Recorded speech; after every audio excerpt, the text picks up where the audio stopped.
Being an endorser for a gear brand is many a guitar player's dream, for some reason.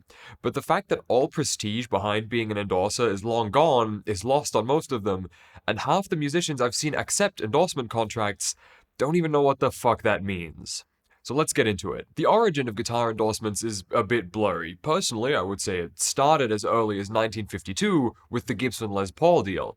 Technically the first ever signature guitar. Les co-designed it, and his name has been on every single one ever since. And at least back in the 50s and 60s, when people listened to Les Paul's music, having his name on it was actually a significant driver of sales for that guitar. And therein lies what I'm talking about. The name of the artist sells the product. From a company's perspective, having a well-known artist rep their stuff, thereby endorsing it, if you will, helps sales and brand recognition. The artist endorses the brand, not vice versa. Remember that. I know for a fact that some people like that will be watching this video. Go and change your Instagram bio. You're welcome. And while we're at it with changing the verbiage and everything, that makes you the endorser, not the endorsee. Think of every iconic guitar player you can. Like, I'm talking the true icons of the guitar world. Hendrix, Blackmore, Malmsteen, Holdsworth, Jason Becker, Clapton, Slash, Keith Richards, Buddy Guy. All of these people have or have had guitars on the market with their names and signatures on them. And even the iconic ones who never co-designed a guitar have had deals with companies to play exclusively their stuff because it's a good look for the company. Sure, the perks they get out of it are free gear, being invited to exclusive stuff, potentially promo for their work through the brand's media channels, but make no mistake, endorsements and artist deals have always been about making the company money. And these days, it seems musicians get this twisted and think it's a selling point for their work to have as many endorsement contracts going at the same time as possible. Really, peak performance for an internet guitarist in 2025 is to have separate endorsements for your guitars, amps, plugins, cables, strings, tuners, fret wraps, pedal boards, and pickups. And then put them all in your Instagram bio and tag each company because they give you a 15% artist discount. But does anybody give a shit that you're an endorser for a company, major or not, if you are not a household name? For the most part, not really.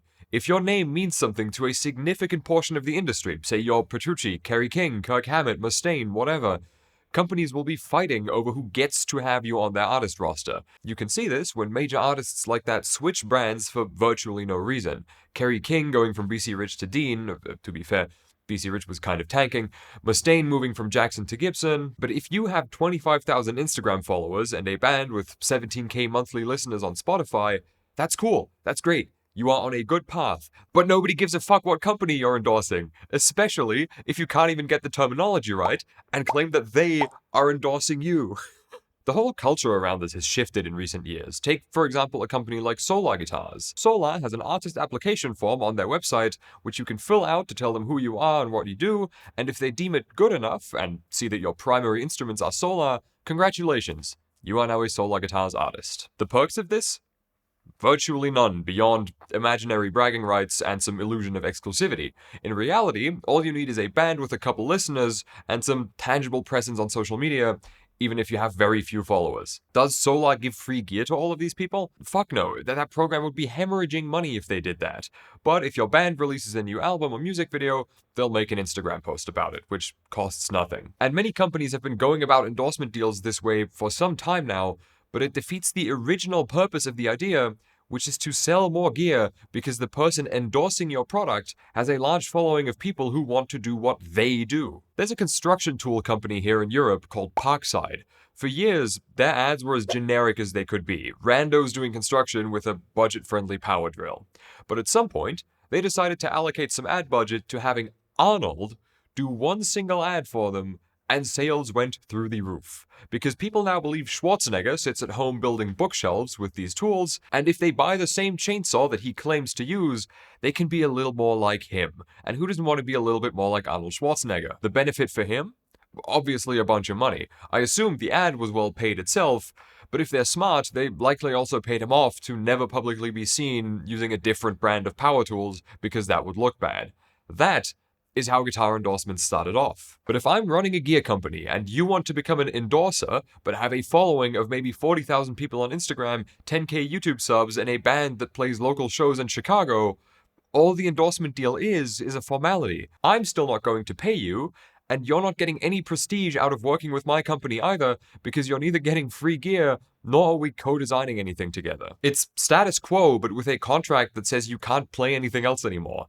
And so chasing endorsements, and especially constantly hopping from one brand to another and making a big announcement about it each time, makes you look desperate and more focused on outward perception than on your actual work. I cannot count the number of artists on Instagram that I've seen jump from Abasi to Kiesel, back to Abasi, to Ibanez, to fucking who knows what, and getting distracted from the shit that they actually do because of this. And it's always with the exact same cookie cutter statements. Insert guitar or pickup brand helps me cut through the mix like nothing I've ever played before. The ergonomics paired with the sound and playability are exactly what I've been looking for and perfect for any modern guitar player. Oh, is that so? I only faintly recall you saying that about 3 other brands this year. If you want gear free of charge and whatever you do gets enough eyes on it, most companies will be happy to work something out.